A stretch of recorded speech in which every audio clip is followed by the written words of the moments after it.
মরা মানুষের চুল হাড় কবর থেকে তুলে এনে দিলেই 2 থেকে 3 দিনে প্রেমিক প্রেমিকাকে বশীকরণ, দাম্পত্য কলহ দূর করা, গোপন রোগের চিকিৎসা সহ দেয়া হয় সব সমস্যা। এখন মনে করেন সমস্যা এলো যে বাসায় থাকতে পারেন, বাবা দেখতে পারেন না, আমি কে বললাম আমার মারপিট করে রশি টাঙ্গায় এলাম। শ্বাস নিতে পারতাম না, রাগ নিজে কন্ট্রোল করতে পারতাম না, মা বাবারে কন্ট্রোল করতে পারতাম না। মানে হুজুর আসার পরে এসে তাবিজ দেয়, এই সমস্যাগুলো বলে তাবিজ দেয়, দেওয়ার পর জব লয়, জব লওয়ার পরে বলে যে আমরা থাকবো না, তাবিজ দেওয়ার পরে আবার দেখা 2 দিন তাবিজ করে থাকি না।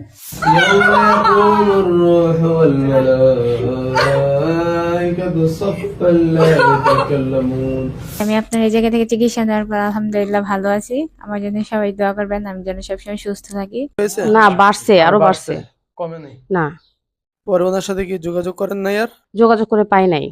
বর্তমানে আপনারা কেমন আছেন এই কাজ করার পর থেকে? বর্তমানে আলহামদুলিল্লাহ আল্লাহ শুকরিয়া, বর্তমানে এখন কোনো ধরনের ডিস্টার্ব বুঝেন না এখন আর আলহামদুলিল্লাহ কোনো ডিস্টার্ব নাই।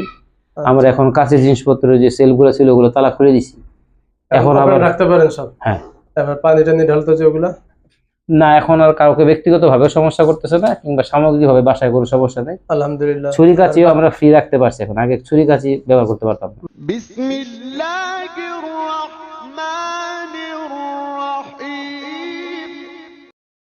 কোন জায়গা থেকে আসছেন? আমরা আসছি ঢাকা থেকে, ঢাকার মালিবাগ থেকে। বলেন কি সমস্যা নিয়ে আসছেন?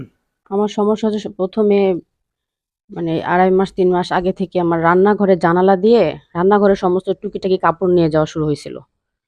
এই রান্নাঘরে পাপোশ, রান্নাঘরে ছোট ছোট টুকরা কাপড় যেগুলো মোছা নিয়ে টোচার যেত? জন্য কে নিয়ে যেত এটা আমি বুঝতে পারতাম না। বাহির থেকে কেউ আসতো বাসায়? না, আর নিত সন্ধ্যার পরে, সারাদিনে আপনার সমস্যা বাসায় হতো বাইরে না। কেউ থাকতো না? না, আমরাই শুধু, বাইরে কেউ থাকতো না। আপনি কিভাবে বুঝতেন যে আপনার বাসার জিনিস নিয়ে যাচ্ছে? মানে যখন দরকার জিনিসটা নিতে যেয়ে দেখি ওখানে নাই, এরকম হয়। যেখানে রাখছেন সেখানে পেতেন না? না, পেতাম না, পুরা বাসা খুঁজেও আমি পেতাম না। এরকম আস্তে আস্তে, পরে কি আবার পেতেন ওইটা? না ওটা আমি শুরুতে আর পাই নাই। এরপরে আস্তে আস্তে ঘরের জিনিসপত্র এরকম চলে যাওয়া শুরু হয়েছে। আলমারির ভিতর থেকে জিনিস নিয়ে যাইতো, নিয়ে যে পরে দেখতাম আমি যে রাস্তায় ফেলতো, অনেক কিছু আবার রাস্তায় ফেলে দিত। পরে আমাদের দারোয়ান কেয়ারটেকারের দেখে নিয়ে এসে দিত আর কি। আমার বাচ্চারা যখন দেখতো এটা আমাদের জিনিস তখন নিয়ে আসতো বাসায়। কি জিনিস এগুলা? এগুলো সব কাপড়, টুকরা কাপড়, তারপর আবার টাওয়েল, পাপোশ, বিশেষ করে ব্যবহারের কাপড়ও নিত? হ্যাঁ, ব্যবহারিক কাপড়ও নিছে। জানিচ্ছে এগুলা কি সব কাপড় চোপড়? হ্যাঁ, প্রথম দিকে কাপড়ই নিছে। আচ্ছা, প্রথম না, তারপর? তারপরে এগুলো ওরকম টুকটাক একটু আমাদের নিচে পড়ে থাকা দেখে পাইছি। এরপর থেকে শুরু হয়েছে বাচ্চাদের উপরে বই খাতা, বিশেষ করে আমার মেয়ের বই খাতা, কাগজ, কলম, রং, পেন্সিল সব নিয়ে যেত। আবার এগুলো আবার কয়েকদিন পর পর আবার ছুঁড়ে ফেলে দিত ঘরের ভিতরে।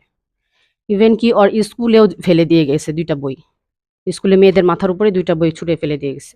মাথার উপরে? হ্যাঁ, ক্লাস চলতেছে তখন বই ফেলে দিয়ে গেছে স্কুলে। মানে কেউ দেখে নাই যে কোত্থেকে পড়লো? কেউ দেখে নাই কোত্থেকে পড়ছে, না। পড়ার পরে তখন টের পাইছে যে কিছু একটা পড়ছে।